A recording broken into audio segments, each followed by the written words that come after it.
கோபப்படுபவர்களை அல்லாஹ் ஒருபோதும் நேசிக்க மாட்டான். அறிஞர் சொன்னார், அல்லாஹ்வுடைய கோபத்தை அடையக்கூடிய காரியங்களில் மிக முக்கியமான காரியம் கோபம்.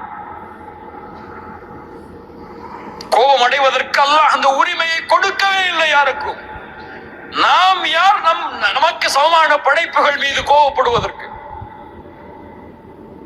நீ இந்த படைப்பை படைத்தவனா? இந்த படைப்பிற்கு உரிமையாளனா? முடியாது. என்றால் கோபத்தை விழுங்கிக் கொள்வார்கள். யாராவது கோபப்படுத்தினா, யாராவது ஒரு விமர்சனம் செஞ்சா போ அல்லாஹ் உன்னை மன்னிக்கட்டும் போயிரு சொல்லி கோபத்தை காட்டிட மாட்டாங்க.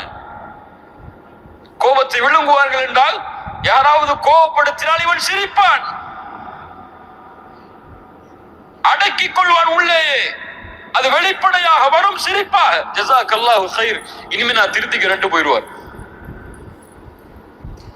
அவர்கள் தான் கோபத்தை அடக்குபவர்கள்.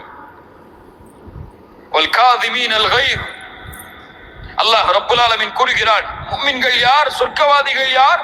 வல்லதீன யஜ்தனிபூன கபாயிரல் இஸ்ம் வல் ஃபவாஹிஷ் வ இதா மா கதிபு ஹும் யக்ஃபிரூன்.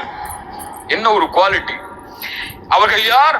கோபம் அடைந்தால் மன்னித்து விடுவார்கள். கோபம் வந்தால் கட்டுப்படுத்துவார்கள் என்றெல்லாம்